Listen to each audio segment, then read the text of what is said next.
우리 오늘은 마가복음 세 번째 말씀을 우리가 듣도록 하겠습니다. 우리 마가가 이렇게 선언합니다. 하나님의 아들 예수 그리스도의 복음의 시작이라라고 하는 말로 선언을 합니다. 그 복음의 시작이 어디로부터 근거하느냐? 이사야 선지자, 말라기 선지자에 예언한 것으로부터 그 복음의 출발점을 마가는 잡고 있습니다. 그리고 복음의 출발점을 위해서 한 사람을 등장을 시키죠. 세례 요한을 등장을 시킵니다. 세례 요한이 광야에서 회개에 대한 외침을 선포하자 사람들이 자기의 죄를 자복하고 요단강에서 요한에게 세례를 받았습니다. 그리고 자신은 낮추고 뒤에 오시는 예수님을 높이는 그런 일들이 일어나게 됩니다. 오늘 본문은 두 가지의 사건이 등장을 합니다. 첫 번째 사건은 세례 요한에게 세례를 받으시는 예수님, 두 번째는 세례를 받으시고 광야로 나가서 시험을 받으시는 그런 예수님, 두 가지가 나옵니다. 오늘 이 두 가지의 사건이 다른 복음서와는 조금 차이가 있다는 것을 우리가 발견할 수가 있습니다. 세례를 받으시고 광야에서 시험 받은 장면을 너무나 간단하게 기록하고 있기 때문에 그렇습니다. 예수님께서 세례를 받으시는 장면은 마가복음뿐만 아니라 마태복음, 누가복음, 요한복음 다 기록되어 있습니다. 그런데 상세하게 기록이 되어 있습니다. 그런데 오늘 본문 말씀 세례를 받으시는 장면을 보면 딱 2절, 3절 나오죠. 9, 10, 11절 딱 3절로 세례를 받으셨다 이렇게 끝이 나고 있습니다.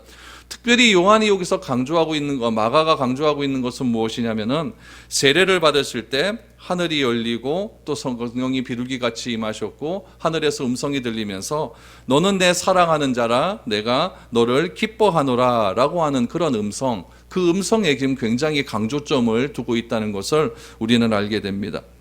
또 광야에서 시험을 받으시는 장면을 우리가 보게 되면 요한복음에는 나와 있지 않거든요. 마태복음, 마가복음, 누가복음에서 나오는데 마태와 누가는 요한의 광야에서 시험 받는 내용을 굉장히 상세하게 기록을 하고 있습니다. 첫 번째, 두 번째, 세 번째 어떻게 시험 받았느냐, 또 마귀가 어떻게 어떤 내용으로 시험을 했느냐, 예수님께서 어떤 성경 구절을 인용해서 그렇게 시험을 이겼느냐, 거기에 대한 결과가 무엇이냐 이렇게 상세하게 기록이 되어 있지만은 오늘 마가복음에는 그런 내용 다 제낍니다. 다 제끼고 13절 말씀에 보면 무엇을 얘기하냐면 천사들에게 수종을 들으셨다라고 하는 내용으로 시험받은 장면을 끝을 내고 있습니다. 그럼 왜 이렇게 차이점이 발생하게 될까요? 여기에도 마가복음만의 독특한 의미가 있다는 것을 우리는 알아야 됩니다. 이런 것들을 우리가 생각하면서 우리가 마가복음을 읽을 때에 왜 하나님께서 마태, 마가, 누가, 요한이라는 이 네 명의 사람들을 기록해서 그 예수님에 대한 기록을 이렇게 다르게 기록하셨는가에 대한 의미를 우리는 알게 될 것입니다. 오늘 이 9절에서 13절까지의 말씀을 통해서 마가는 왜 이렇게밖에 기록을 하지 않았을까에 대한 차이점을 우리가 발견해 볼 겁니다. 그 차이점을 발견하면서 우리가 그 차이점 속에서 무엇을 알게 될 것인가, 오늘 우리가 현실을 살아가는 오늘날 우리에게 이런 차이점이 어떤 의미가 있는가에 대해서 우리가 한번 살펴볼 겁니다. 그리고 결론을 내리겠습니다. 오늘 말씀을 통해서 이러한 결론들이 여러분들에게도 동일하게 넘쳐날 수 있기를 바랍니다. 먼저 9절 말씀 보시죠. 그때 예수께서 갈릴리 나사렛으로부터 와서 요단강에서 세례 요한에게 세례를 받으시고, 예수님께서 요단강에서 요한에게 세례를 받으시는 장면을 설명하면서 먼저 이야기하는 것은 무엇이냐면 그때에 라고 하는 말입니다. 그럼 여기서 말하는 그때에 라고 하는 말은 무엇을 의미하고 있을까요? 보통적으로 이 그때에 라고 하는 말을 우리가 생각하자면은 지금 앞에 장면을 생각할 겁니다. 그 장면이 무엇이냐면은 세례 요한에게 사람들이 와서 회개를 메시지를 전달했을 때 사람들이 세례를 받았다. 그때에 라고 생각을 할 것입니다. 여러분 이 맛도 틀린 말은 아니겠죠. 그러나 우리가 성경을 볼 땐 조금 넓은 의미로 봐야 됩니다. 신약 성경의 전체적인 주제가 무엇이냐면은 구약에 예언된 내용들이 어떻게 성취되었는가에 대한 관점으로 봐야 되거든요. 그렇다면은 이 그때에라고 하는 그 시점은 무엇이냐면은 예수님께서 우연히 등장한 것이 아니다라는 이야기죠. 우연히 등장 안 했다면 무엇을 우리가 살펴봐야 되냐면은 우리가 마가복음 1장 2절에서 보았던 2절 3절에서 보았던 선지자 이사야 글에를 봐야 된다는 이야기죠. 선지자 이사야 글에 광야에서 외치는 자의 소리가 있었다. 말라기 선지자가 말한 것처럼 내가 엘리야를 보내겠다라고 하는 그 말씀이 성취된 때에라고 하는 것을 우리가 알 수가 있다는 이야기.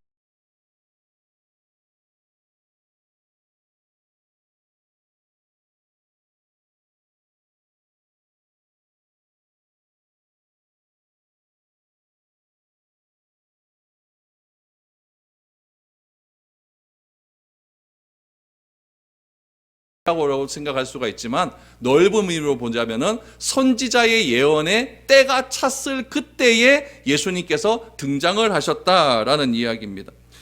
예수님의 등장은 오래전부터 구약의 선지자로부터 예언되었던 그런 사건들 아니겠습니까? 그 약속의 성취가 지금 그때에라고 하는 말로 지금 이루어졌다라는 것을 알게 됩니다.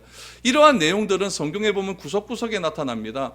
우리 갈라디아서 4장 4절 말씀에도 보면은 때가 참에 하나님께서 아들을 여자의 몸에서 보내셨다라고 하는 말씀이 나오거든요. 때가 찼다라고 하는 말은 하나님의 예언이 이제 이루어지는 때가 되었다라는 이야기죠. 하나님의 말씀이 한 여자를 통해서 태어나게 되었다. 탄생 예언을 그렇게 바울은 이야기하고 있거든요. 그러니까 예수님의 탄생은, 예수님이 세상에 등장하는 그런 모든 일들은 우연하게 이루어지는 사건이 아니라 하나님의 특별한 계획과 섭리 속에서 선지자를 통해서 예언되었고 그 예언이 실제적으로 이루어졌다라고 하는 것을 그때에 때가 참에 이러한 말로 표현을 하고 있는 것입니다. 그래서 하나님께서 계획하시고 하나님께서 정하신 그때가 되자 예수께서 그곳 유다 광야 베다니에 등장을 하신 겁니다.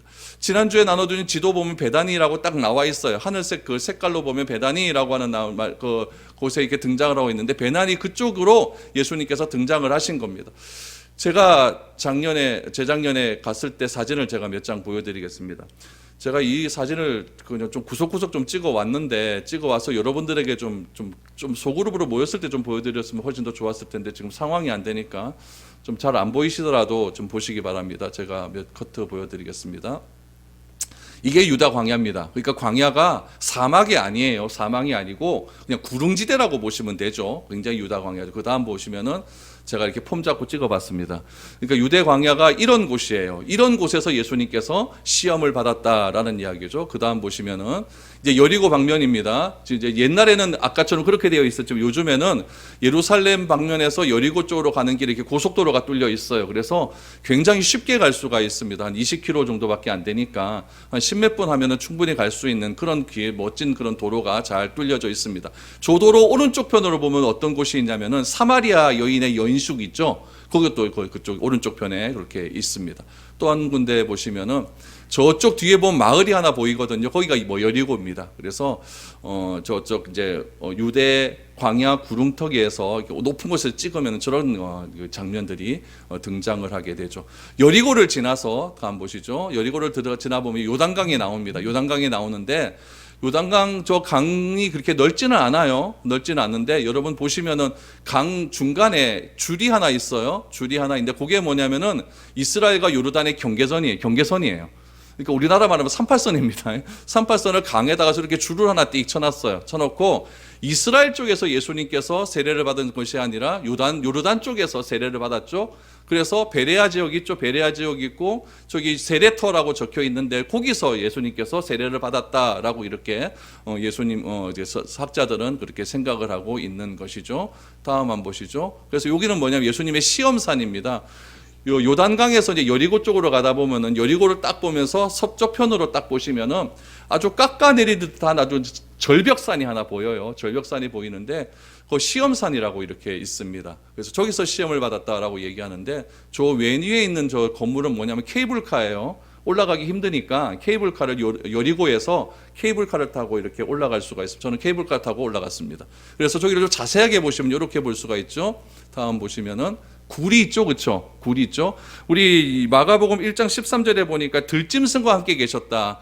그 동굴에 계셨다는 이야기입니다. 들짐승들이 저녁이 되면 저 굴 속에 가서 이렇게 잠을 자거든요. 그래서 저 굴 속에 이렇게 예수님께서 들어가셔서 그렇게 예수님께서 시험을 받으셨다라고 합니다. 그래서 시험산이라고 그렇게 부르고 있는데 저 시험산에 가면 이제 그 다음 보시면은 그리스 정교회에서 수도원을 하나 만들어 놨어요. 저쪽에 보면 깃발 보면 그리스 깃발이 보이지 않습니까? 그리스 정교회예요. 그래서 저 안으로 들어가면은 조그만 복도에 수많은 방들이 있습니다. 방들이 있어가 방이 뭐 한 두세 평밖에 되지 않아요. 그 방에서 기도하라고 그렇게 방들을 만들어 놨고, 예수님께서 실제적으로 시험을 받으셨다라고 생각하는 그 동굴이 있는데, 그 동굴에 가보면은 들어가지는 못하게 칸막이를 쳐놨거든요. 그 동굴에 가보면은 수많은 순례객들이 와서 거기서 눈물을 흘리면서 기도했던 그런 장면들이 이렇게 묘사가 되고 있습니다. 요 부분들이 지금 오늘 본문의 현장들입니다. 현장들이죠. 그래서 이런 사진들을 한번 여러분 기억하시면서 오늘 본문을 따라가시면은 여러분 실제적으로 진짜 좀 자세하게 생각이 될 것 같습니다. 세례 요한이 보십시오. 세례 요한에게 이제 예수님께서 때가 찾아 예수님께서 베다니에서 이제 오셨다는 이야기죠. 오셨어요. 왜 베다니에서 오셨냐면은 지금 가운데는 사마리아 지역이 있잖아요. 그렇죠? 사마리아 지역은 유대 사람들이 통과를 못 하니까 예수님께서 저쪽 데가볼리 지역으로 돌아서 이렇게 오시는 거죠. 데가볼리 또 베다니 지역으로 와서 요단강을 건너서 들어가기 때문에, 동쪽에서 서쪽으로 넘어 들어가기 때문에 예수님께서 베다니에서 지금 계신 것이고, 세례 요한이 베다니에서 사역하는 이유는 뭐라 그랬죠? 엘리야와 엘리사 시대를 기억하라라고 지난주에 말씀을 드렸습니다. 그렇게 해서 베다니에서 지금 세례 요한은 사람들에게 세례를 베풀고 있었고, 때가 참에 예수님께서 베다니에 예수님께서 등장을 하셨습니다. 예수님의 등장을 세례 요한은 단번에 알아보았죠. 알아보아서 요한복음에 보면은 예수님을 이렇게 소개를 합니다. 요한복음 1장 29절 말씀에 보니까 요한이 예수님을 이렇게 이야기하죠. 이튿날 요한이 예수께서 자기에게 나아오심을 보고 이르되 보라, 세상 죄를 지고 가는 하나님의 어린 양이로다, 이렇게 고백을 했습니다. 예수님을 하나님의 어린 양이라고 그렇게 고백을 합니다. 예수님은 이렇게 요한으로부터 하나님의 어린 양이라고 하는 말을 듣고 난 뒤에 예수님은 요한에게 뭐라고 말했냐면 나에게 세례를 베풀어 달라라고 이렇게 이야기를 합니다. 그러자 세례 요한이 뭐라고 이야기했냐면은 마태복음 3장 14절 말씀에 보면은 이렇게 이야기를 해요. 이렇게 이야기합니다. 요한이 말려 이르되 내가 당신에게 세례를 받아야 할 터인데 당신이 내게로 오시나이까 라고 말을 하죠. 요한이 사람에게 베푸는 세례는 무엇이냐면 여러분, 회개의 세례예요. 회개의 세례. 마가복음 1장 4절에 보면은 세례 요한이 광야에 이르러 죄 사함을 받게 하는 회개의 세례를 전파했다라고 나와 있거든요. 그러니까 이 회개의 세례라는 것은 무엇이냐면은 요한은 사람들에게 메시아를 선포합니다. 내 뒤에 오시는 자가 메시아다. 그러면은 그 메시아라는 것을 내가 받아들일 때 나오는 반응이 뭐냐면 회개예요. 그 회개의 표시가 뭐냐면 세례거든요. 그러니까 회개의 세례라는 것은 무엇이냐면, 정리를 하면은 세례 요한이 예수님에 대한 것을 선포했었을 때 예수님이 진짜 하나님의 아들이다, 예수님이 진짜 메시아라는 것을 내가 인정을 하고 내가 하나님 앞에 회개를 하거든요.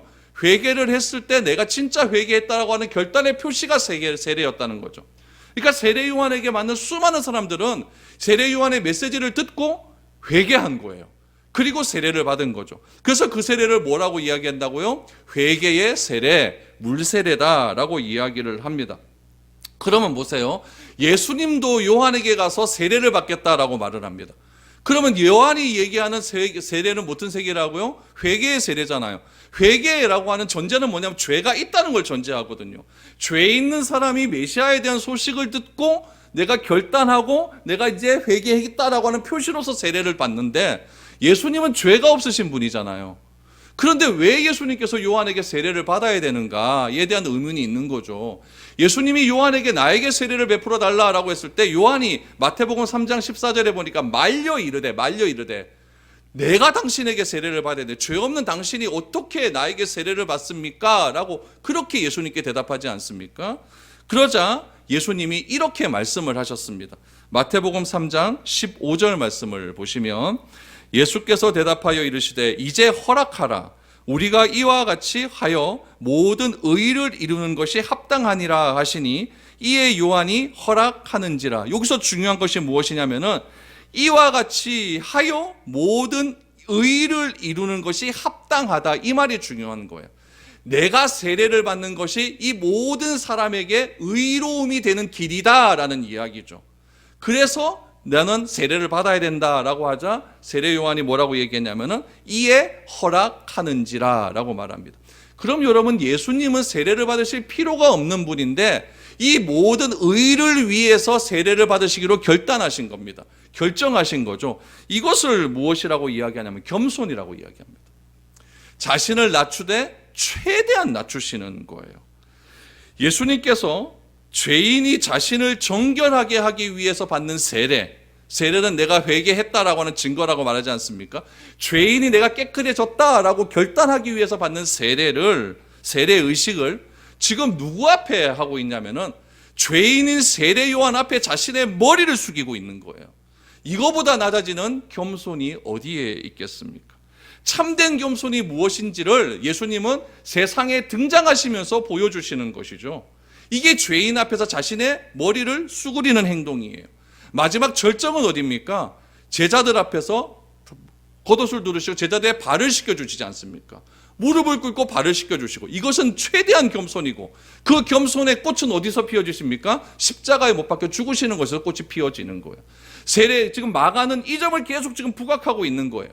왜 예수님께서 세례 받으셔야 되는가? 겸손하기 때문에. 훗날 보면, 뒤에 보면 이제 그런 부분들이 계속적으로 강조되어 있다는 것을 알게 되는 것이죠. 철저하게 예수님께서 낮아지시는 모습의 첫 번째 사건이 무엇이냐? 세례받는 것이다. 죄인에게 머리를 숙여 세례받는 것이다 라는 것을 지금 요한은 강조하고 있는 겁니다. 그렇기 때문에 그 안의 과정은 다 필요 없는 거예요. 다 필요 없는 거죠. 예수님이 요한에게 세례받았다. 세례받을 때 어떤 일이 일어나느냐? 10절 11절을 보십시오. 곧 물에서 올라오실새 하늘이 갈라짐과 성령이 비둘기같이 자기에게 내려오심을 보시더니 하늘로부터 소리가 나기를 너는 내 사랑하는 아들이라 내가 너를 기뻐하노라 하시니라. 마가는 이 대목에서 무엇을 강조하고 있냐면은 하나님의 아들이신 예수님을 강조하고 있어요. 하나님의 아들이신 예수님을 누가 선언해 주셨느냐? 하나님이 선언해 주신 거예요. 하늘이 갈라지고 성령이 비둘기같이 내려오심을 보더니 하늘에서 소리가 났다. 이 세 가지의 현상들이 동시에 일어나면서 하늘에서 들리는 소리의 내용은 무엇이냐면은 너는 내 사랑하는 아들이라. 여러분, 이것이 중요합니다. 이것이 중요해요. 여러분, 너는 내 사랑하는 아들이다. 이거는 누가 하신 고백입니까? 하나님이 하신 고백이에요. 하나님이 선언하신 거예요. 너는 내 사랑하는 아들이다. 여러분, 이 고백이 나중에 어떻게 되느냐? 마가복음 15장 39절 이것을 봐야 됩니다. 마가복음 15장 39절에 보니까 예수를 향하여 섰던 백부장이 이렇게 고백을 해요. 십자가상에서 막 천지가 흔들리고 막 이랬잖아요. 백부장이 뭐라고 고백을 하냐면은 이 사람은 진실로 하나님의 아들이었다라고 고백을 합니다. 그럼 여러분 보세요. 마가복음 1장 1절에서 마가가 유일하게 자기의 얘기를 씁니다. 자기의 고백을 해요. 마가복음 1장 1절의 고백은 무엇이냐면은 하나님의 아들이에요. 하나님의 아들. 이 하나님의 아들이 누구냐? 예수 그리스도라는 거예요. 그 하나님의 아들, 예수 그리스도가 하나님의 아들이라는 사실을 인정하는 것이 복음이라는 이야기죠. 마가가 유일하게 자신의 고백을 합니다. 예수는 하나님의 아들이다. 그 고백이 누구로부터 인정되었느냐? 하나님으로부터 인정되었다는 거예요. 하나님으로부터 세례를 받으실 때, 철저하게 낮아졌을 때 하나님이 너는 내 사랑하는 아들이라고 인정을 했어요. 그러면은 그 하나님의 아들로 인정을 했다고 한다면 예수님은 하나님으로부터 인정을 받으신 거예요. 그럼 이제 누구로부터 인정을 받아야 됩니까? 사람들로부터 인정을 받아야 돼요. 사람들로부터 인정받기까지가 마가복음 15장까지의 내용이에요. 백부장이 고백할 때까지의 내용이에요. 그 하나님의 아들로 인정받기 위해서 예수님은 수많은 일들을 하셨어요. 예수님께서는 시험도 당하셨고, 예수님께서는 설교도 하셨고, 예수님께서는 갈릴리 지역을 유득해 다니시면서 수많은 병자들을 고치셨어요. 그렇게 하신 이유가 무엇이냐면 병자 고치는 게 목적이 아니라 이 고침을 통해서 하나님의 아들로서 인정을 받는 거예요. 그 인정이 십자가를 통해서 이방인이었던 로마 백부장이 인정을 합니다. 이는 내 진실로 하나님의 아들이었도다. 마가는 지금 이 얘기를 하고 싶은 거죠. 그러니까 우리가 마가복음을 읽어가면서 무엇에 집중해야 되느냐? 하나님의 아들로서 인정받기 위해서 예수님은 이 일을 왜 행하셨는가? 예수님이 하나님의 아들로서 이 일을 인정받기 위해서 병자는 왜 고쳤을까? 이 관점에서 마가복음을 계속해서 읽어봐야 된다는 이야기예요. 이거를 알지 못하고 똑같은 내용 또 적혀있는데 이렇게 봐버리면은 마태가 기록한 것, 요한이 기록한 것, 누가가 기록한 것과 차별성이 없어져요. 제가 마가복음 제일 처음에 시작하면서 마가복음이 AD 65년경에 제일 먼저 써졌다고 말씀을 드리지 않았습니까? 마가복음의 기록을 토대로 마태는 쓴 거예요. 누가도 마가복음을 토대로 쓴 거죠. 요한은 뭐냐? 요한은 이 세 가지가 있었는데 요거와는 다른 관점으로 쓴 거죠. 그래서 마태, 마가, 누가를 공관복음, 같은 공간, 같은 시점에서 보았다. 요한은 다른 쪽에서 보는 거예요. 그러니까 이 마태, 마가, 누가는 이런 공통점이 있는 거죠. 거기에다가 마태, 누가는 뭐냐? 좀 자세하게 기록한 거죠. 자세하게.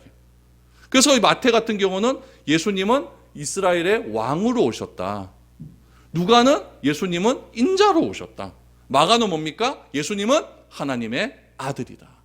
이 점을 강조하면서 계속 마가복음을 이끌어가고 있는 것입니다. 그러므로 예수님은 무엇이냐? 하나님의 아들이라고 하는 하나님의 선언과 진실로 하나님의 아들이었다고 하는 인간의 화답 사이에 마가복음이 존재한다는 거예요.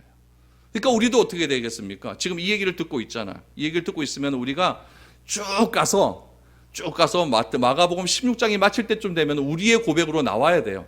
예수님은 진짜 하나님의 아들이었다. 이 고백이 나오지 않는다면은 설교가 잘못됐든지 여부름이 잘못됐든지 둘 중에 하나죠. 그러니까 잘 들으셔야 됩니다. 잘 들으셔가지고 이 진짜 이런 능력들이 우리에게도 나타나게 하여 주시옵소서. 진짜 예수님이 하나님의 아들로 인정받게 하여 주시옵소서. 나도 화답하게 하옵소서. 하나님이 선언하신 그 하나님의 아들, 나도 화답하게 하옵소서. 이런 고백이 나와야 될 줄로 믿습니다. 그래서 마가는 예수님이 하나님의 아들 되심이 중요하기 때문에 세례 요한으로부터 세례를 받는 상세한 과정 다 생략해 버립니다. 그리고 예수님은 하나님의 아들이다. 여기에 초점을 맞추고 있는 거예요. 그리고 넘어갑니다. 12절에 보니까 성령이 곧 예수를 광야로 몰아내신지라. 이것도 그러면 어떤 관점에서 봐야 돼요? 하나님의 아들의 관점에서 봐야 된다. 하나님의 아들이라고 하는 인정을 받았어요. 그럼 광야로 가는 것이 무슨 관계가 있느냐? 이걸 또 우리가 생각을 해봐야 되는 거죠. 지도를 보시면 요단강에서 광야까지는 그렇게 먼 길이 아닙니다. 요단강이 있고 베다디 있고 그 옆에 보면 여리고 보입니까? 그렇죠? 여리고까지 별로 길지가 않아요. 여리고에서 서쪽편으로 딱 보시면 뭐가 보인다 그랬죠? 시험산, 절벽산이 보이는 거예요. 이거 별로 멀지 않는 그런 곳이죠. 마가가 지금 강조하는 것 무엇이냐? 하나님의 아들이신 예수님께서 세례를 받으셨어요. 그 다음에 뭐냐? 성령에 의해서 광야로 보내져서 뭘 받느냐? 마귀로부터 시험을 받는 것을 강조하고 있습니다. 여기서 우리가 생각해야 될 것이 하나 무엇이냐면은 여러분, 마귀의 유혹이 아무리 심하다 할지라도 예수님이 마귀의 유혹에 넘어가시겠습니까? 안 넘어가겠죠? 안 넘어가요. 그러므로 결론은 여러분 이미 정해져 있는 거예요. 예수님이 이겨요, 져요? 이거는 백전백승이에요. 예수님이 전다면은 우리가 예수님 믿을 필요도 없겠죠. 근데 이미 예수님은 하나님의 아들로 인정을 받았거든요. 하나님의 아들이신 예수님께서 마귀의 유혹에 자꾸 걸려 넘어져서 자신이 해야 할 것을 못 하신다. 그런 예수님이 무슨 하나님의 아들이겠습니까? 하나님의 아들로 인정받으신 예수님은 이미 다 승리하신 거예요. 그러니까 마가는 얘기하는 거죠. 첫째, 둘째, 셋째 시험 이거 필요 없는 거예요. 그냥 시험 받으셨다. 천사로부터 수종 받았다. 이게 중요한 거죠. 이게 중요한 거죠. 예수님이 하나님의 아들이시기 때문에 세례 받으실 필요가 없어요. 근데 왜 받았다고요? 겸손해지기 위해서. 겸손이 무엇인지 보여주기 위해서 받았다고 한다면 오늘 이 시험 받는 장면도 똑같은 거죠. 똑같은 의미예요. 왜 백전백승이신 예수님께서 시험을 받아야 될 필요가 무엇이 있느냐? 그 이유를 어떻게 생각하냐? 여러분 이게 있는 거예요. 왜냐하면 예수님께서도 뭐 하시기 때문에? 겸손하기 때문에 그래요. 겸손하기 때문에. 여러분 우리가 어려움을 당해요. 어려움을 당했어요. 어떤 분이 크게 사업을 하다가 부도를 당했어요. 부도를 당해서 저한테 왔습니다. 와갖고 목사님 제가 부도를 당했습니다. 어떻게 될지 잘 모르겠어요. 목사님 기도해 주십시오. 그럼 제가 알겠습니다. 이런단 말이에요. 그러면은 그분이 말하는 그 부도에 대한 어려움, 그런 구체적인 상황들 제가 다 알까요? 몰라요. 왜냐하면 저는 부도 당하는 상황이 어떻게 당하는지 잘 모르거든요. 누가 더 잘 아실까요? 사업 옛날에 해보신 분들이 더 잘 알겠죠. 또 세금 관련 문제니까 그런 분들한테 더 잘 알겠죠. 저한테 오면은 기도는 해드릴 수가 있고 같은 마음으로 공감을 할 수가 있지만 100% 거기에 대한 그 사람이 당하는 어려움들과 경제적인 어려움이 있기 때문에 어려움 당하겠다라는 걸 알겠지만은 그 이상의 것은 제가 잘 모른다는 이야기예요. 저는 무엇에 대한 건 잘 아냐면은 저는 병원에 입원해 주신 그런 상황들은 전 기가 막히게 잘 압니다. 왜냐하면 저도 병원에 오래 있었으니까요. 병원을 간호한다는 것이 힘든 것을 저도 알고 병원에 6개월, 7개월 있는 것이 힘든다는 걸 알기 때문에 그런 부분 저는 너무너무 공감이 됩니다. 예수님도 마찬가지예요. 우리가 예수님한테 고백을 해요. 예수님 저 이런 시험에 들었습니다.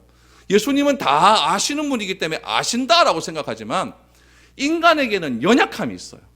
인간에게는 지독하게도 이기심이 있어요. 예수님이 뭐 알겠나? 경험도 못 해놓고. 이런 마음이 있어요. 차라리 이거 경험하신 사람이 더 낫지. 이런 마음이 사람에겐 자꾸 든다는 이야기예요. 예수님은 그런 인간의 아픈 부분까지도 다 알고 계신다는 거예요. 그래서 받아야 되지 않아야 될 시험이지만은 그래서 받으시는 거예요. 히브리서 기자는 그 대목을 이렇게 소개하고 있습니다. 히브리서 4장 15절 말씀을 보십시오. 저는 이 말씀 너무너무 좋아합니다. 우리에게 있는 대제사장은 예수님입니다. 우리의 연약함을 동정하지 못하실 리가 아니요. 연약함을 안다는 이야기예요. 왜 아느냐? 모든 일에 우리와 똑같이 시험을 받으신 이로되 죄는 없으시니라. 예수님께서 시험 받는 이유는 딱 하나입니다. 우리의 연약함을 동정하기 위해서. 우리의 연약함을 아신다라고 하는 표현보다 동정이라고 하는 말을 썼어요. 감정적으로 같아졌다라고 하는 이야기예요. 저는 이 말이 훨씬 더 다가와요. 이성적으로 안다는 말보다는 감정적으로 나하고 똑같아지기 위해서 이와 똑같은 시험을 모든 일에 받으셨다는 거예요. 사람에게 아무리 이야기해봐야 감정적으로 공감은 들을 수 있지만 나도 죄인이고 나도 연약하기 때문에 해결 능력은 없어요. 그러나 예수님은 죄는 없으신 하나님이시기 때문에 해결 능력까지 있는 분이에요. 우리에게 이런 연약함이 있고 우리 인간들에게 이런 이기심이 있기 때문에 혹시 예수님은 이런 사람이라고 하지만은 하나님이시니까 내가 당하는 경험 이거 아시겠나? 이런 것까지 다 예수님께서는 우리의 연약함을 아시기 때문에 그렇게 시험을 받으셨습니다. 시험 받으시고 공감을 해주셔요. 감정적으로 공감을 해주시는 거예요.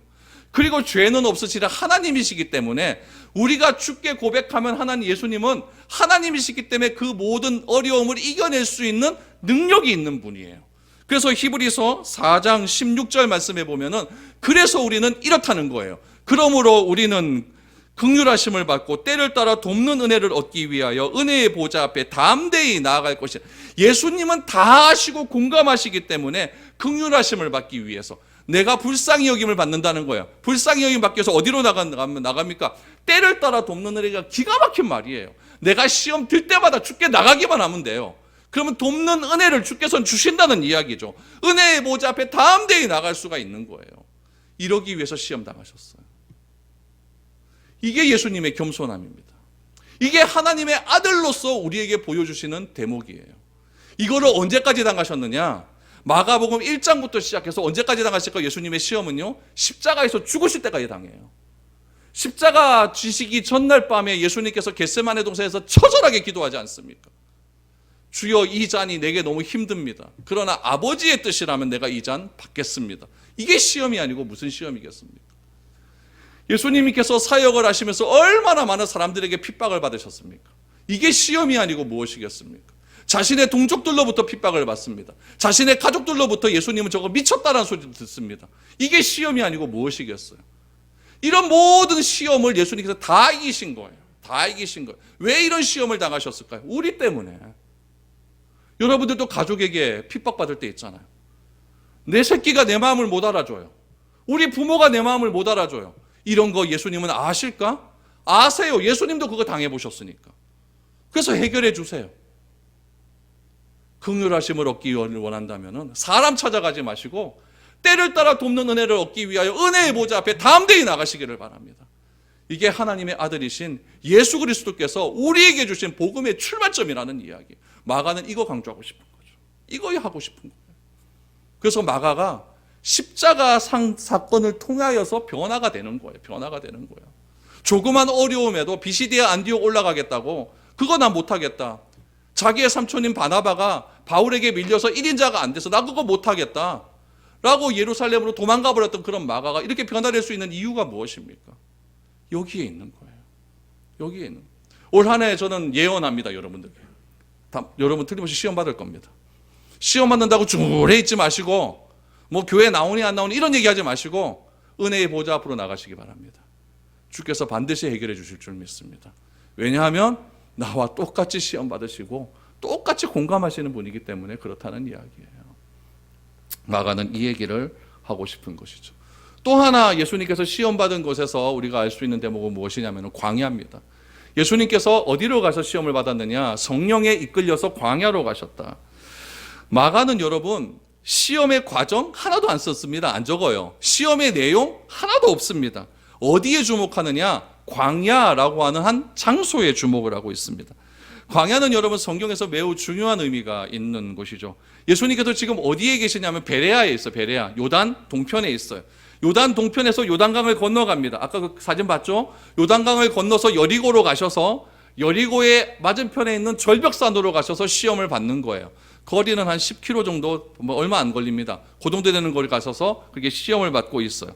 그럼 예수님께서 베레아에서 요단강을 건너서 여리고로 가는 과정은 여러분 구약시대 때 먼저 행했던 사람들이 있어요. 누구냐면 여호수아입니다.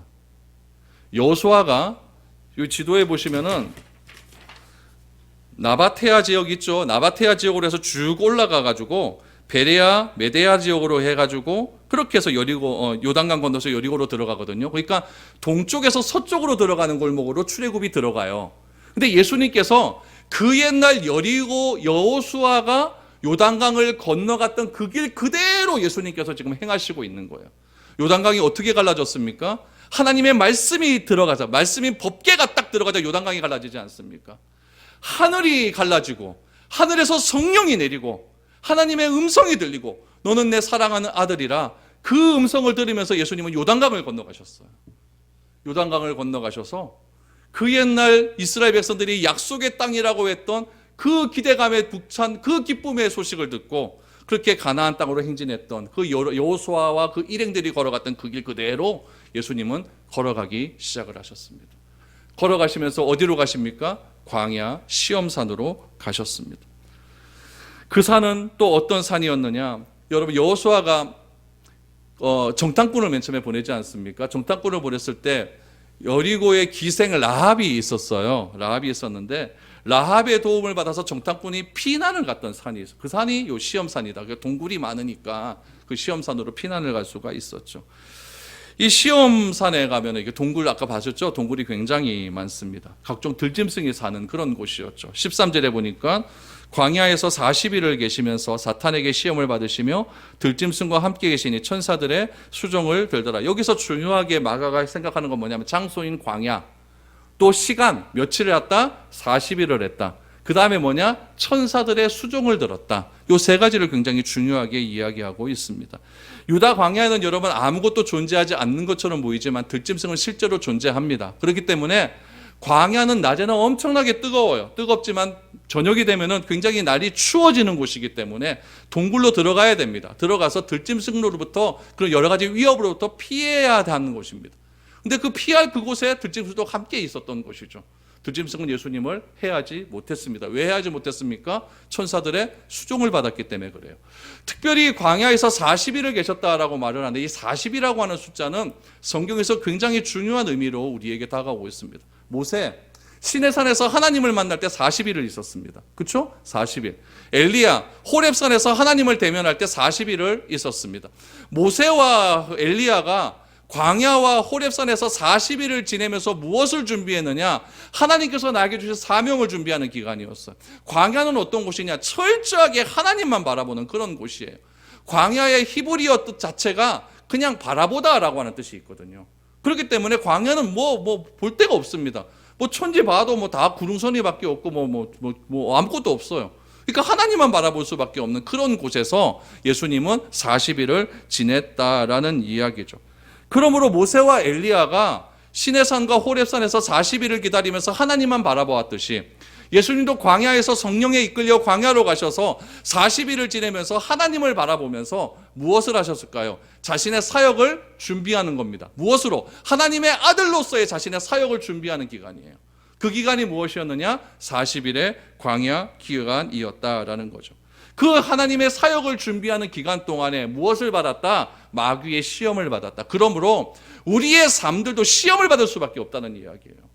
신앙생활하면서 시험을 받을 수밖에 없습니다. 마귀는 예수님한테 질 거 뻔히 알거든요. 그러면서 덤벼들어요. 그럼 우리는 어떻습니까? 우리는 껐딱하면 넘어지잖아요. 껐딱하면 시험에 들잖아요. 우리는 이기기 때문에 마귀와 싸우면 우리는 맨날 지기 때문에 거의 지기 때문에 마귀가 우리한테 덤벼드는 건 이해하는데 예수님한테 계속 덤벼드는 것은 무엇이냐면은 예수님은 하나님의 아들로서 그 시험을 다 이기신 분이고 우리는 질 수밖에 없지만 하나님의 아들을 의존하게 되면은 우리도 그 시험에서 승리할 수 있음을 강조하고 있는 것입니다.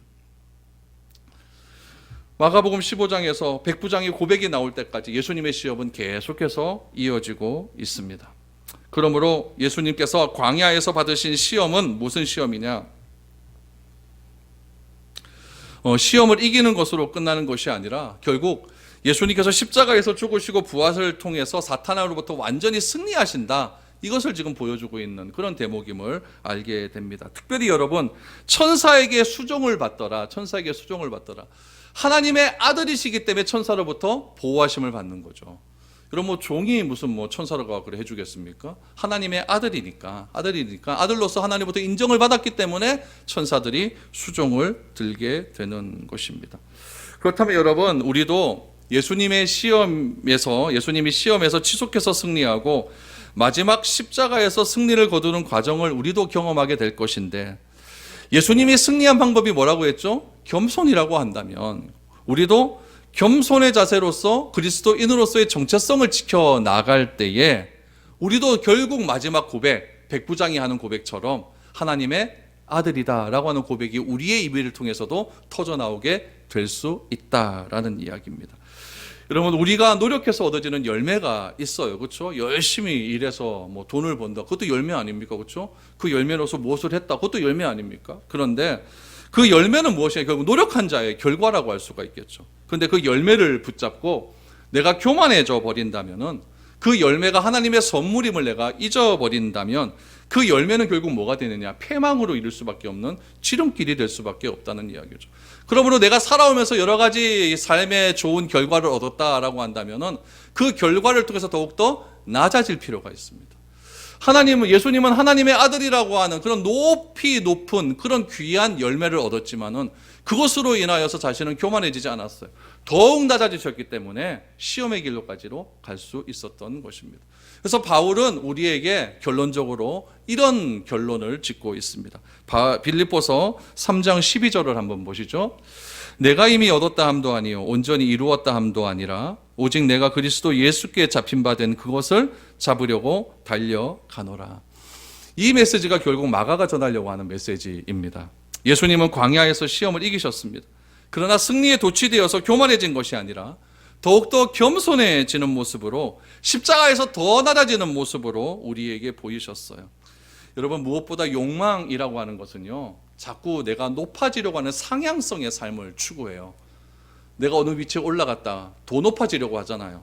그러니까 욕망이라고 하는 건 특징이 뭐냐면 상향성입니다. 그러나 사명은 무엇이냐? 우리에게 하향적인 삶을 추구하게 만들어버립니다. 예수님의 사명은 무엇이냐? 하나님의 아들이에요. 하나님의 아들로서 이 땅에 오셔서 우리 인류의 모든 사람의 의를 이루기 위해서 이 땅에 오셨어요. 아까 마태복음 3장 15절에서 보셨죠? 그것을 요한이 받아들였다, 그래서 세례를 주었다고 하지 않습니까? 그 모든 합당한 의를 이루기 위해서 무엇으로 오셨느냐? 하나님의 아들로 오셨어요. 그것이 예수님에게 주어진 소명이고 사명이었습니다. 그것이 소명이고 사명일 수 있는 이유는 무엇이냐면은 더 낮아지셨기 때문에 그래요. 그것이 예수님의 욕망이었다면 더 높은 곳으로 올라가려고 하셨겠죠. 그러나 예수님은 그것이 사명이었기 때문에 낮아지고 더 낮아지신 거예요. 어디까지? 십자가에서 죽기까지 낮아지신 거예요. 우리도 올 한 해 우리에게 하나님께서 사명을 주셨습니다. 그리스도의 빛을 발하라. 너희는 세상의 빛이다.